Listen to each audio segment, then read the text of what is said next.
Welcome back to Restorative Yoga for Menopause and beyond. I'm Lizzie Lasater. Teaching us today is the wonderful Mary Richards. Hi, Mary. Hi, Lizzie. Mary is our collaborator and you could say co-conspirator in our Yoga for Menopause course, which is forthcoming. Check the link below to sign up for our newsletter. Make sure you're on there, on that list, and you'll get notified when the course launches. So Mary, today we're talking about legs up the wall, also known as Viparita Karani, one of the core restorative yoga poses. Tell me what you like about this pose specifically for menopause. Well, there's several things that I really enjoy about this pose. And personally, I used it extensively during my menopause transition, which was quite dramatic. And it's fantastic for stimulating apana. So that's the energy of elimination that correlates with the root of the body. And it's always moving toward our feet. Okay, apana is.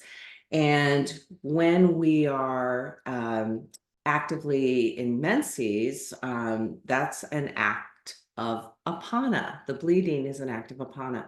And, things get a little unpredictable and irregular as we move into the menopause transition.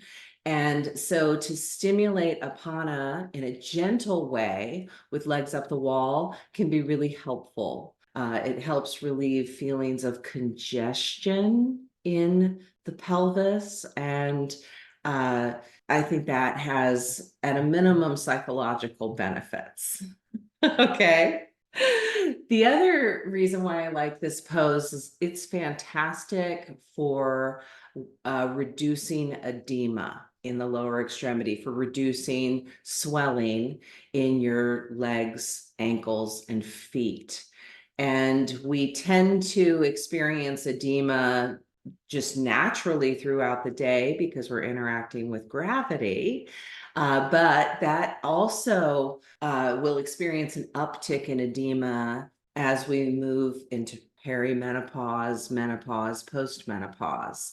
And so just fantastic to put your legs up, even without all the props. Just putting your legs up higher than your heart for 5 minutes is beneficial for reducing that swelling. The other reason why I like legs up the wall is that it's great for opening your perspective, changing your outlook. And one of the things that we know, and there are tons of studies about this, is that as we enter the menopause transition and move through the menopause transition, we experience an uptick in anxiety, depression, memory loss, spatial recollection, brain fog. And this is because of the hormonal changes that are occurring with the transition. And so by putting our head below the plane of our heart and our feet higher than our heart and head, it turns our world upside down. And that can get you out of the funk. Yes. That's the technical term. It gets you out of a funk. But, it's important to have these opportunities to very gently turn our world upside down so that we can look at things differently. And if there's one thing I think is valuable, especially during this transitional period in our lives, it's actually challenging our beliefs about how we are as women, what the world is like, and how we want to move through it.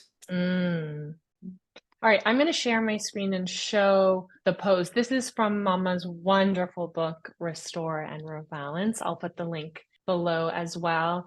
So this is the pose we're talking about. This is a version with all the bells and whistles, the bolster supporting the pelvis, the bolster behind the knees for hyperextension, all of the props. So you're also suggesting, Mary, that it's beneficial if we just practice without the bolster underneath the pelvis and the bolster behind the knees? Absolutely, especially if you're bleeding heavily. You may not be comfortable with the gentle supported back bend.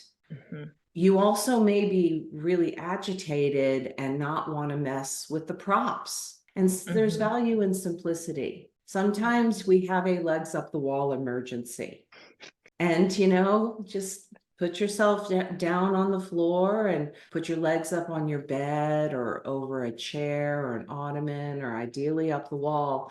It can be really simple. You know what I like about this pose and sort of any restorative pose, rather than just resting, is it just happened to me today. For the 45 minutes before Mary and I were going to be on here meeting, I had space in my early afternoon after lunch and I went to lay down in my bed. And I wanted to nap or at least do a shavasana. But what did I end up doing?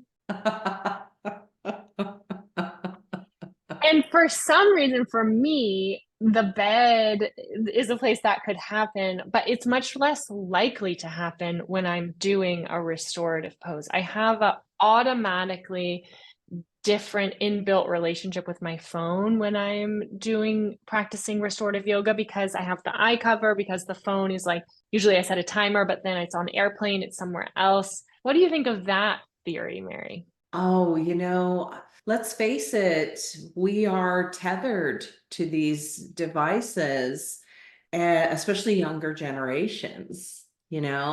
I'm Gen X, so we didn't grow up. We were like the last generation that didn't grow up with all of this tech at our fingertips. And I think there's value to it. And also, there's something about intentionally creating a container for yourself to abide in Mm. that allows us, in a way, gives us permission to step away from all the stimuli of the world and our responsibilities and our to-do lists, etc., and to simply abide within ourselves. That's the advantage of taking the time to set up the props, is it's a manifestation of intention. Yes, and it's a container, a nest for rest. I was just talking to a beloved friend who has 4 kids, and she has just what she described as split her pelvis. I don't know, Mary, you'll know more the anatomy of what's maybe going on, but her physical therapist says she needs to rest. And she said, it's really hard for me to rest because number one, I have 4 kids, and number two, I feel so lazy. It's really bad for my self-image and my self-talk and my kind of emotional stability to try to rest for days on end. And that I think is the value, the beauty, the gift of restorative yoga is it gives us this kind of structured way to rest. Wouldn't you agree? Absolutely. And I just put my hand on my heart because I heard that with my heart. I'm so familiar with this perspective of feeling lazy. And so often we establish our sense of self-worth by how much we work.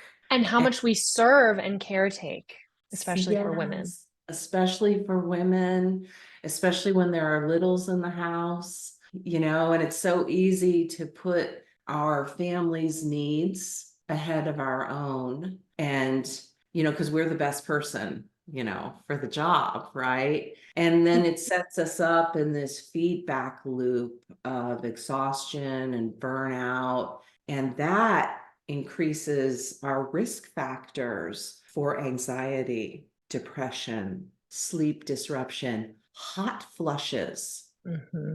All of these things go up the more tapped out we are. And so this is where, a gentle supported inversion like legs up the wall can really help us interact with those ideas. And you can set the intention for yourself, as you're setting up your props. While I'm in this pose for 10 minutes, I'm going to connect with these feelings of not enoughness and see what arises, where those feelings and beliefs and thoughts arise in your body. I guarantee you'll feel them in your pelvis. Oh, Yeah. that's fascinating. All right. Anything to say as we conclude, Mary? Check your list. Did you get through all your points? I'm looking at my list. Yeah.